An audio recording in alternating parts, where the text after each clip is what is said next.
Hello and welcome to Connected for Life's We Are What We Wear Fashion Through the Ages. My name is Amanda Lensing from the Stanley Museum of Art, and I will introduce my colleagues shortly as we go through the program. But today we are presenting our program on Fashion Through the Ages and a little background on Connected for Life. We were brought together by a grant, a CARES Act grant, 2 years ago that we wrote for the Institute of Museum and Library Services. It brought together the Stanley Museum of Art, Pentacrest Museums, the Office of the State Archaeologist, and the University of Libraries Special Collections and Archives.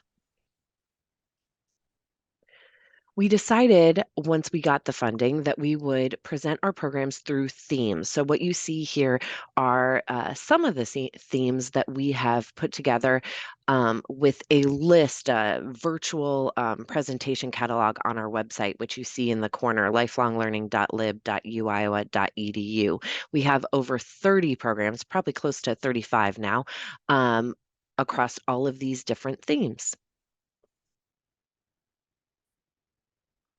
And I will hand it over to Cherie. So we want to just take a minute to recognize the history of the land that we call Iowa. There are 20 Native American nations listed here, which we know have had historical connections with the state of Iowa. The long history of migration and forced removals of indigenous people have resulted in many of these other tribes moving through this region as well. We want to acknowledge this history and recognize the importance of their connections, past and present, to this land where we live. These tribes did not disappear. They are all still around and maintain their connections with the state. It's important to recognize that all these nations are part of Iowa's story, and we need to remember their names. So today, this group presentation is going to look at fashion and adornment in many different cultures and many different time periods. We'll explore how people express themselves by their choices of what they wear. While we're doing it, think to yourself, what is fashion? What's style? Are we what we wear? Do you think fashion is necessary, or is it art? Does fashion have to make a statement? We invite you to ask questions whenever you want to during the program. So to start out, we'll have a super simple outline of archaeological time period. This is just the divisions that archaeologists have imposed to help us organize our understanding of human cultures through time. We have evidence that Native Americans have been living in Iowa for more than 13,500 years, starting way back at the end of the Ice Age. Euro-Americans first visited what we now call Iowa in 1673, but they didn't really begin to move into the state in a big way until the 1800s. So we divide the timeline into pre- and post-contact periods. For this program, we're going to reach way back in time and look at a few artifacts from OSA's collections that give us some hints about styles of adornment that have been used by Native American peoples for thousands of years. I'll start out by taking us back more than 1,000 years. This lovely carved shell gorget was found in a rock shelter site in Jones County that's known as Hatfield's Cave. The image looks like a creature with a rattlesnake body and a head of a deer or other animal. We have no documentation to tell us what this symbolized to the owner. The hybrid animal may represent a mythological creature from a story known only to those people from the culture of that time. It may be a symbol of the wearer's rank. It might identify them as a member of a specific society, or it may have been worn as part of a special ceremony. In our modern culture, we recognize images of dragons and unicorns and cyclopses, and we know immediately what stories they came from. We would also immediately recognize the special clothing and vestments that would be worn by priests or rabbis or other religious leaders. So it's safe to say that the members of this culture from which this item comes would immediately recognize what this animal represents and have understood the symbolism of somebody choosing to wear it. For us, we don't know those connections, but we can still admire it as a unique work of art. The next item is more than 900 years old. It was recovered from an archaeological site in Mills County in southwestern Iowa. The item is carved from a bison rib bone. It may have served as a wrist guard for an archer, or it may have been a piece of jewelry. We have no documentation to tell us what this item symbolized to its owner, or whether it was functional or just decorative. But clearly, it was carefully created. Shaping a bison rib is not an easy task, and it was decorated with a lovely incised design. The design may represent what archaeologists call the weeping eye motif. You can see the sort of boomerang shape here in the middle. We believe that that is intended to recognize, to imitate the eye markings on a falcon. So I included a picture of a falcon here, and you can see that boomerang shape around his eyes as well. The next slide will show us a little bit more of historic. This is a post-contact picture. We understand a little bit more about the meaning of these types of ornaments because we have written records and information from the Native Americans themselves. This is a modified bear tooth. It comes from a large village site that was occupied by members of the Iowa tribe between 1765 and 1820, just before they were forcibly removed from the state. The hole drilled through the root of it was probably intended to suspend the tooth from a cord or attach it to a garment. We don't know what this item symbolized to its owner, but ethnographic information that we have from Native Americans tells us that bear elements could be an important part of a person's personal regalia, especially if you were a member of the Bear Clan. On this Catlin painting on the left, we see an Iowa warrior wearing a bear claw necklace. Members of the Iowa tribe would recognize these items as identifying Little Wolf as a warrior and a hunter. You had to have a right to wear this kind of necklace. It wasn't just something you could put on because you felt like looking cool that day. Little Wolf had to have the right to earn that. And in that society, everyone would know who could and who couldn't wear those important items.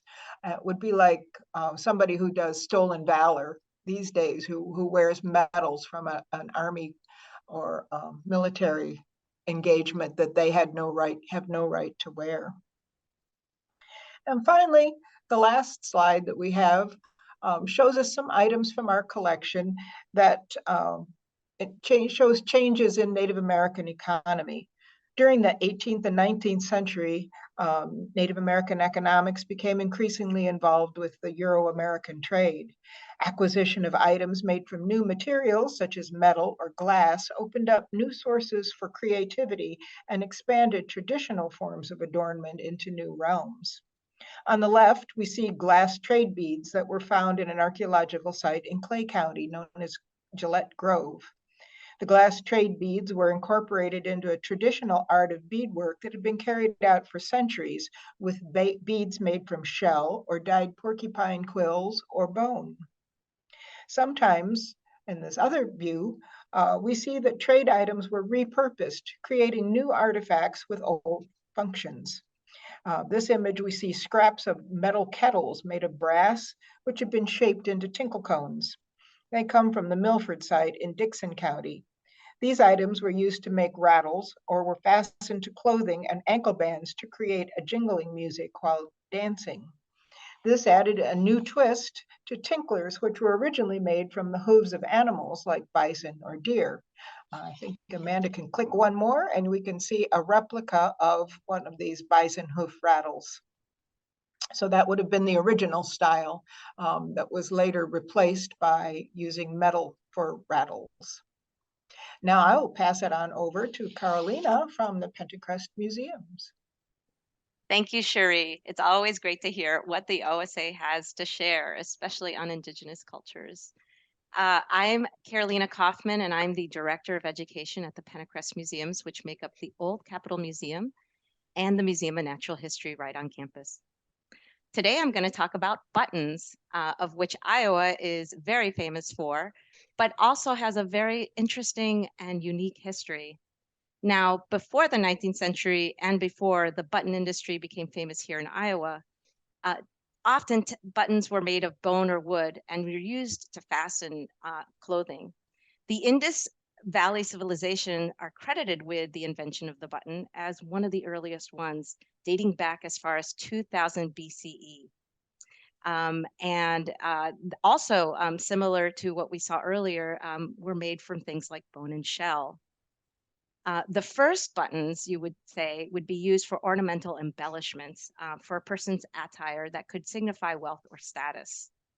Now, as the centuries progressed, such as this example, you would start seeing buttons being used as fasteners for clothes, like this late Roman, early medieval example that they would place with pins or have a backing to it. Now, the button industry here in America actually started out in Europe. The button industry began with a German immigrant craftsman named John Boppel, who learned his craftsmanship from his parents back out in Ostensen, Germany, near Hamburg today. And he learned the family trade making buttons from horn and ocean shell, as you can see in his studio here today. In this slide, and other materials. And in 1887, because of tariffs that he wanted to avoid, he decided to jumpstart a button industry out in the U.S. And started out in the Chicago area, but moved further and further until he discovered the shells that he was looking for, which were mussels. And so interestingly, the button industry then really jump-started once he was here. Out in England, for example, they already had 200 factories of shell producing buttons. And again, this would be a kind of a commodity that would be affordable by the wealthy people at the time. But when John Boppel came over and started the industry in the Mississippi, shops started popping up very, very quickly. And by the turn of the 20th century, 1.5 billion pearl buttons were produced annually in Muscatine, Iowa, which was an equivalent of 37% of the world's buttons produced. That's pretty amazing. So it became known as the pearl button capital of the world. And these are just a few of the buttons that we have in our collections that you can see are punched. It has an interesting production sort of process, which I'll get into in a little bit. And on the left side, you'll see one of those factories where you could see people right in front of the factory and also children. Now, the mussels that they actually found were fresh model mussels here in America. They are actually over 300 species in the US and about 55 in Iowa alone. The kinds of mussels that they would use were called Unionida, which were freshwater mussels, and the bigger ones would have bivalves. They're really, really big. Interestingly, people that are really into mussels or study them have unique names for them, from anything from the Carolina heel splitter, sugar spoon, fat pocketbook, and white warty pearly mussel. So there's really interesting variety of mussels today. The freshwater species mussels that you would see in the river were also a food source for wildlife, such as raccoons, otters, herons, and egrets. And they could live about 50 years old. Now, how would they actually catch these mussels? Well, they would use what would be called a clam boat, which was about a 16 to 18 feet long boat, also known as a flat john boat. There was a rack that would run the length, if you could see, the length of the boat on each side, and which clam bars were hung from the racks. And we'll show soon on the next slide what those clam racks would look like. But they would be suspended on blunt hooks attached to the cords. And as the boat passed over the bed of the river bottom, the bars would touch the mussels down and then hinge shells opened and clamp shut to the hooks. Once the boat was full, the clamor would row back to a cooking station, which we will show in the next slide. And it's interesting because entire families would actually get together just to do this. And again, because this was so popular, you would see many of these sort of little shops along the way and cooking stations, which you see on the top right-hand corner of a gentleman taking out the clams after they were boiled. The hooks that you see on the left side were called braille hooks or crow's foot. And that's how they would trap the mussels, as I explained earlier. And the mussel meat would be boiled out and sometimes fed to hogs or thrown back into the river.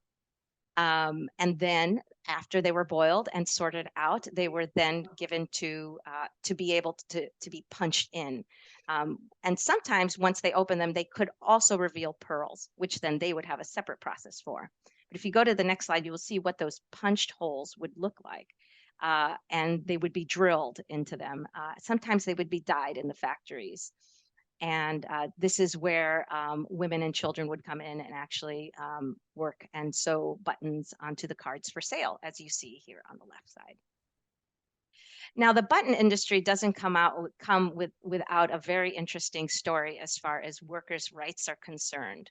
In the early 1900s, the labor force in Muscatine was dominated by factory workers that, according to the State Labor's Commission, were exposed to labor conditions that were hazardous to the health and safety, including fire traps, unguarded machinery, and unsanitary conditions. If you look in the next slide, you also see that often women would work, and also children who were prohibited by law at the time. But as many as 2,500 children, 15 years and younger, would work in these factories and earn no more than about $4 to $5 a week. There were reports of women 14 and 15 cleaning machines in motion, breathing unfiltered dust. There were accusations of sexual harassment, for example, and sexual coercion for women. And so trade unions began to form and were established to although they were slow to organize, they were established in Muscatine. And in late 1910, labor organizers formed the Muscatine Button Workers Protective Union. 25 of the major button manufacturers, all of the small factories, shut their doors and locked workers indefinitely. And despite the claims that factories that the shutdown was due to overproduction and a drop in demand, they tried to offer reemployment for those who would not join unions.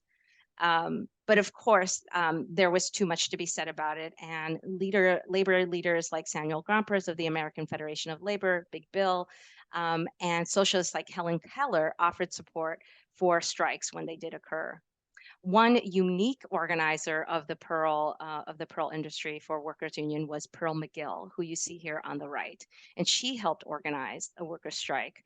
And moved to the national stage. She was very well read, she was well educated, and she traveled all over the country to talk about what was going on. A really interesting quote that I want to read is actually a letter when she was able to meet Helen Keller, who supported, as I mentioned earlier. Helen Keller wrote a letter of encouragement to Pearl, and I want to read that to you.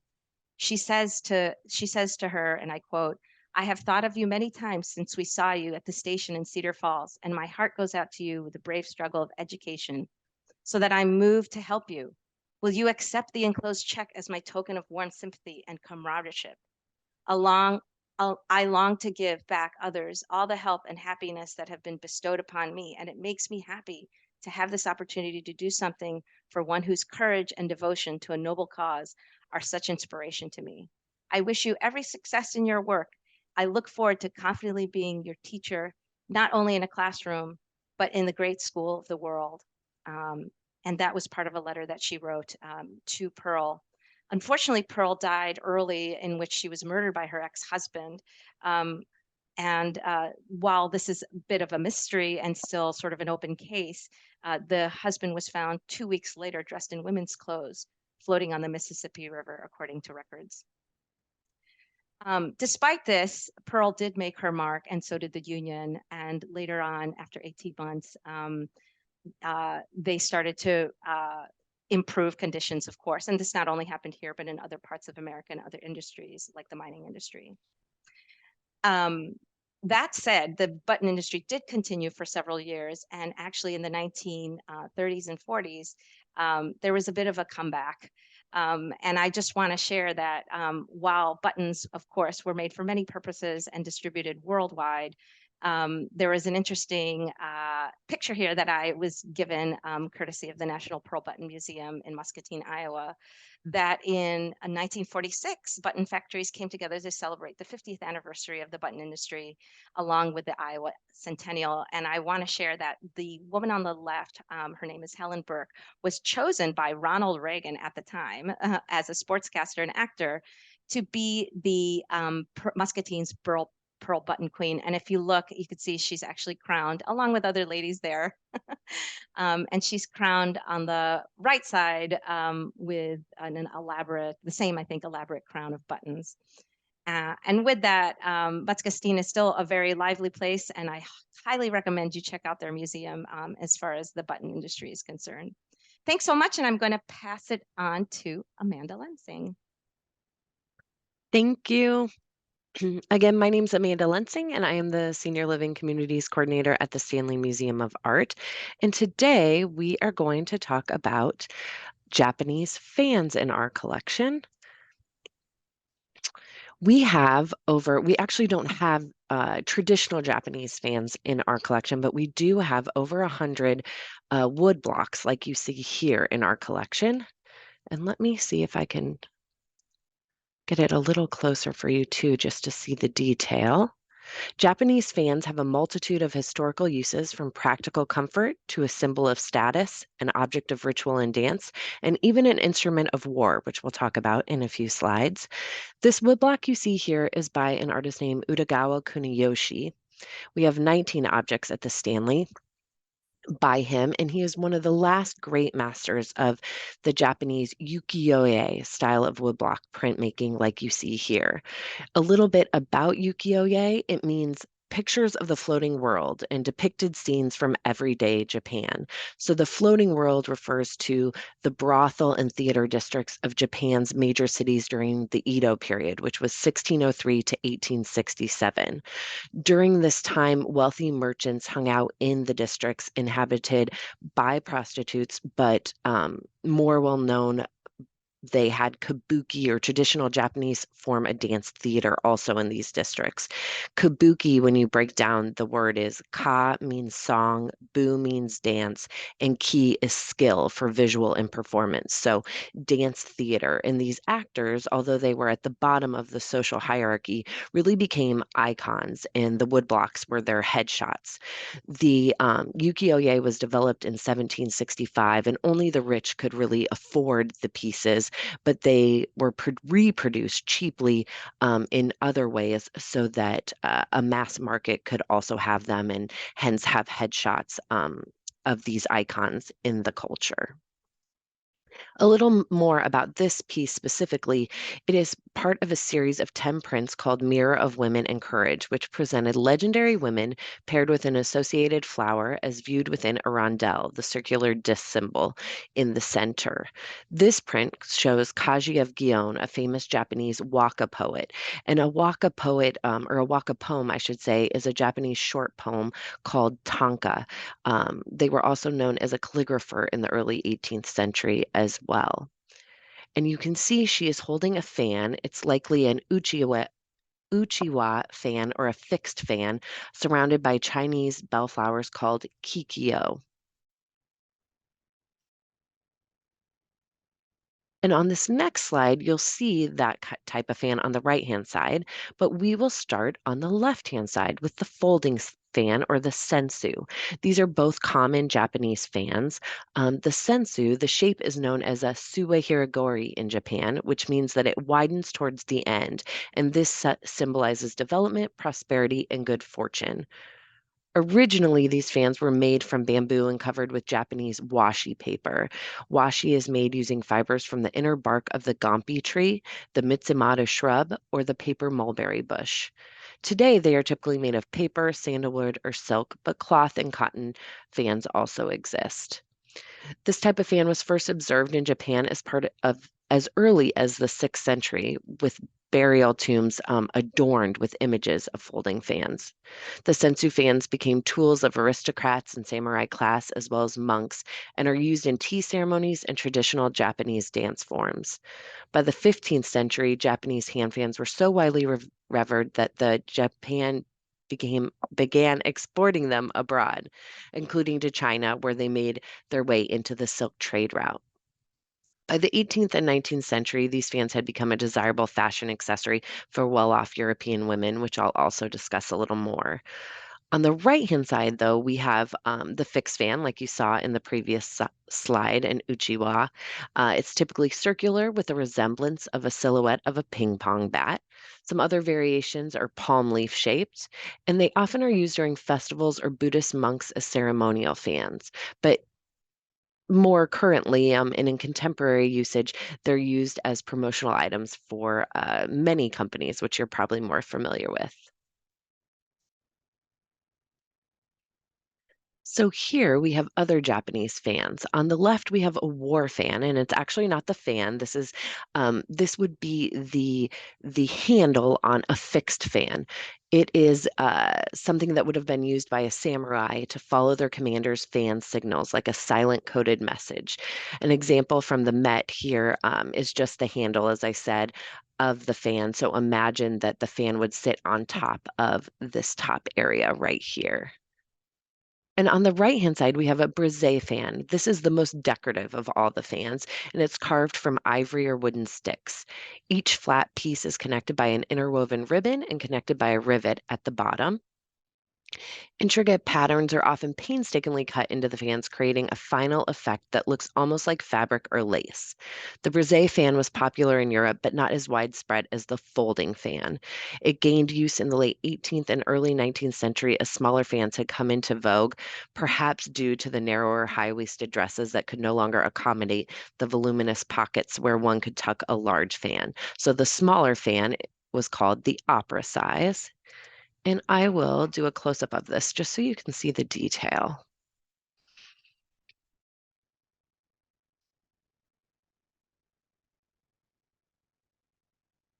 On the next slide, we'll look a little closer at this too, and and how Japanese art really influenced Impressionism, which I always think is the most popular art movement I talk about in my programs. Here on the left-hand side, you can see, I'll do a little close-up so you can look at it closely. You can see this fan with all its detail.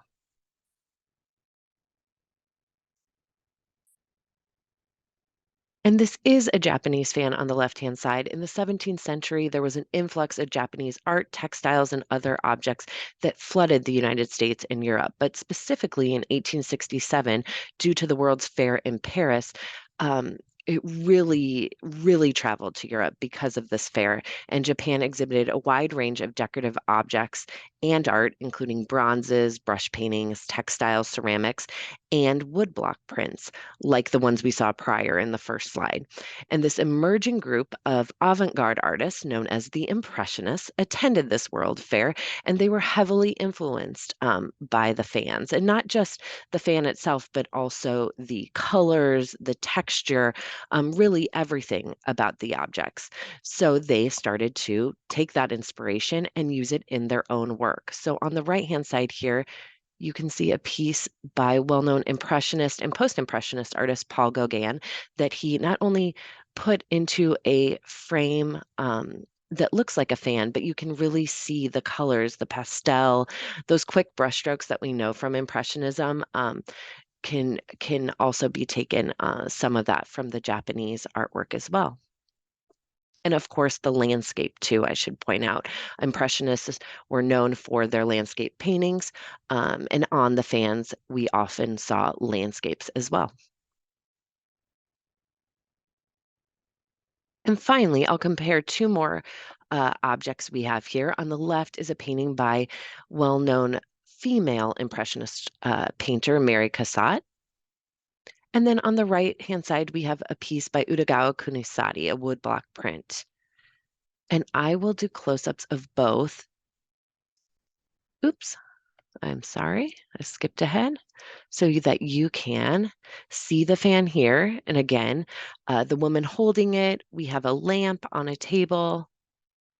She often featured females and children in her painting. So here we have a female sitting with the fan in hand and a lamp. And on the right-hand side, on the woodblock print, I will do a close-up so you can see the female holding a fan as well. And I'll give you a moment to just compare and contrast the colors, the texture, and hopefully you can see the influence that the Japanese fans and Japanese art during this time had on Impressionists.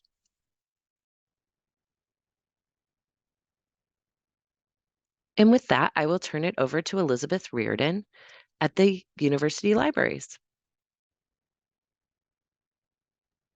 Thanks, Amanda. Again, I'm Elizabeth Reardon, and I am Lead Outreach and Instruction Librarian here at the University of Iowa Library Special Collections and Archives.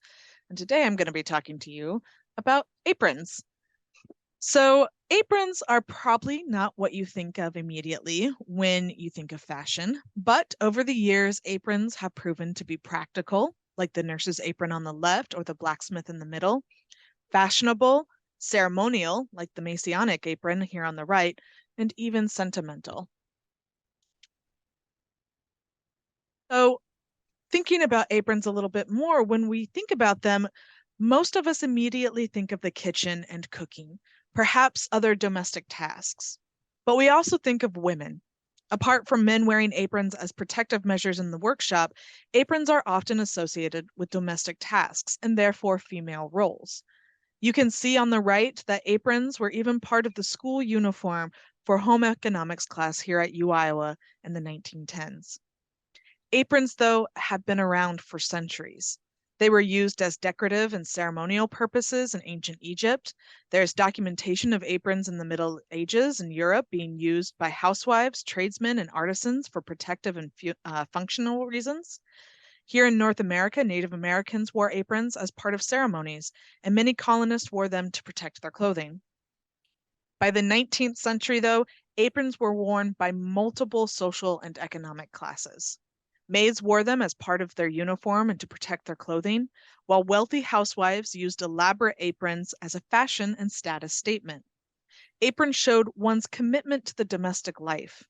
But aprons made from lace, satin, silk, and Chanel showed off the wealth of the woman and her family. World War II, there was this desire for a simple family life and family values. The perfect nuclear family really drove this era. Women of the household wearing an apron became a symbol of the ideal family life. Fabrics like cotton, feed sack, and sheer fabric with lace were used as aprons at this time. The perfect housewife was advertised in magazines and on shows like Leave It to Beaver or The Donna Reed Show, sporting this garment. You can also see it in other forms like this Betty Crocker cookbook from the 1950s, showing a mother and daughter in their aprons baking while that pesky little brother in the background sneaks a bite. For women, the apron had functional purposes at the time, yes, but it also quickly became a symbol of dedication to the family. A woman with an apron meant she had a family and a home to care for. By the 1960s, however, the vision of an ideal housewife changed with the decade as feminist movements took on the idea of women's roles in the household.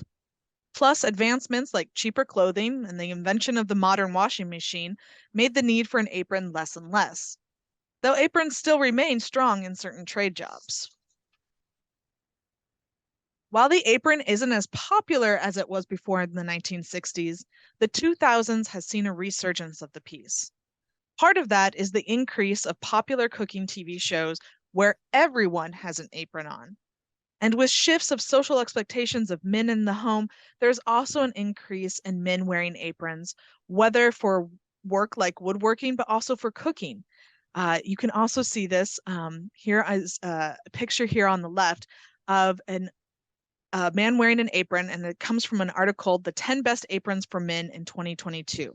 And it states, the Talit Contra Chef Apron is lightweight and water resistant, which is great for keeping your clothes dry while you're washing pots and pans in the sink. It's the house apron of Contra, a trendy new American restaurant in Manhattan, which makes sense given its minimalistic, chic vibe. Waxed aprons tend to feel heavy, but this one remains comfortable even after hours of wear, which is fantastic. But many younger people are also turning to the apron for sentimental reasons. I have an apron from my great grandma that she wore, and in some cultures, aprons are passed down as heirlooms.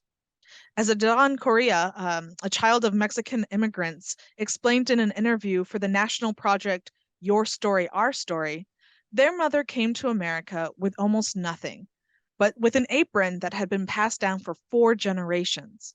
In Mexico, many women style aprons with their everyday outfits, and it's central to their family history and identity. As the owner of the apron explained, the apron will continue to get passed down and as we remember our culture and our ancestors. And I also see this reemergence of the apron in special collection videos that we make called Snacks from the Stacks, where we ask people to tackle recipes from our culinary manuscript collection. It's interesting to see how many actually choose to wear an apron in their videos. And while aprons are largely associated with domestic chores, the negative stigma surrounding them is pretty much gone these days. The wide choices of fabrics and patterns available at stores and online make aprons a fun accessory as much as a practical piece of protective clothing. Maggie, who's featured here on the far right, even made the apron herself, and she plans to make another here very shortly. And I don't think we'll ever have to worry really about the apron going out of fashion. But to completely turn the tides a little bit, I also wanted to talk about this item that Special Collections and Archives is now home to, and this beautiful flapper dress, which was donated to us by Betty Ozenkup back in 2018. Every bead on this dress is individually sewn on, forming a beautiful abstract design.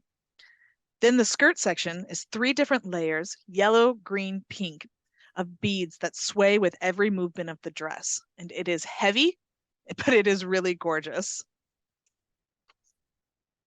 So Betty Ozenkup donated this dress to us because it had belonged to Indiana Brinton, pictured here, a woman who traveled throughout the middle part of the United States with her husband, showing film at the turn of the 20th century.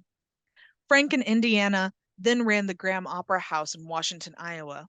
And later in life, she was a savvy businesswoman buying up land in Texas and Florida, as well as Iowa, and frankly, becoming a very rich woman in the process.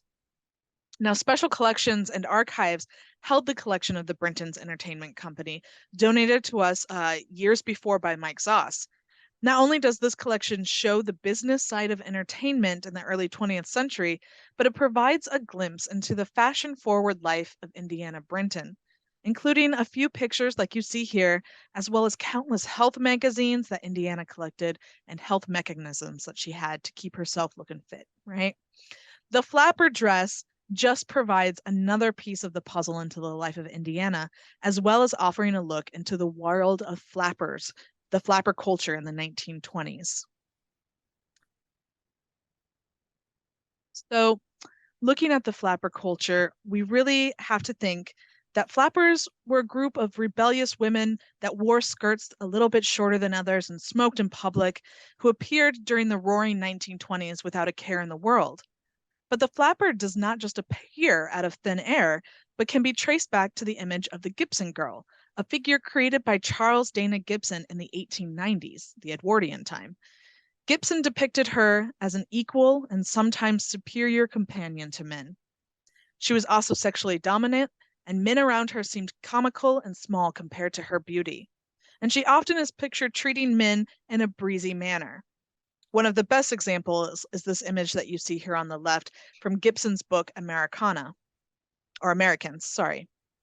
According to the Encyclopedia of Fashion, she depicted the modern woman, known popularly as the New Woman, at a time when more women gained independence, began to work outside the home, and sought the right to vote and other rights.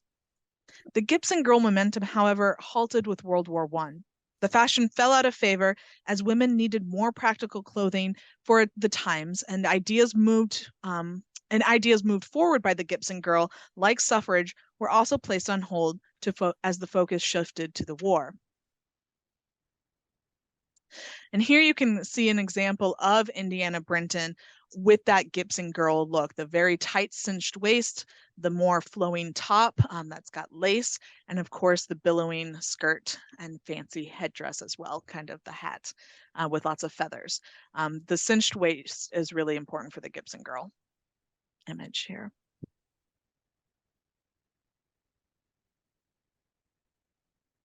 But then the 1920s came crashing in after the war, and fueled by a mixture of survival from that war, new technology, and a giant economic resurgence. And the work of the Gibson girl took on a whole new life. America called it the Roaring Twenties, France called it the Crazy Years, and many other areas of Europe simply called it the Golden Twenties. The age's new carefree, loose, yet chaotic feelings following the Great War were summed up in literature like F. Scott Fitzgerald's Great Gatsby and Tales of the Jazz Age, pictured here, as well as the new medium of the silver screen in films like All Quiet on the Western Front, and by the life of these new people called movie stars, like Chaplin and Louise Brooks, who is pictured here on the right. Or it's done in a woodcut. It's very beautiful. Fashion was a little hesitant to catch up with some of the changes at first, but by 1925, a giant shift was made for both men and women. Restrictive clothing, like that tight cinched waist that we saw earlier, provided by corsets, and formal day attire were made way for looser garments, athletic wear, and shorter skirts. So even here in Iowa, the effects of the new movement was felt, especially by young students here at the University of Iowa. While maybe not as scandalous as other flappers of the time, you can see that the reflection of the change in the bobbed hair, dropped waist of the dresses, and therefore no need for a corset, and skirts that hit the knee with extra fabric to draw attention to the movement of the hips were still felt by the women here on campus. We have a few scrapbooks that I love to show in classrooms that capture this time so well. Here's one from Harriet Johnson Palmer, found in Iowa Women's Archives. The album contains many photos of passionate young love, trips in cars, short hair, smoking, and of course, included in this album is this newspaper clipping that Harriet saved that states, "A flapper is one who bobs her hair, powders her nose, and says to herself, 'Clothes? I'm going downtown. If you want to come along, hang on.'" And I love to think of this sentiment, and I love to think about it being felt by Indiana Brinton as she twirled in her beaded flapper dress. And with that, I say thank you for listening to me talk about some of the items in our collection. Thank you so much. And just to wrap up, we'd love to come back to these questions from the beginning of the program. So what is fashion? What is style? Are we what we wear? Do you think fashion is necessary, or is it art? Does fashion have to make a statement? And we'll let you think on those. Obviously, we love a conversation and can talk more about it too.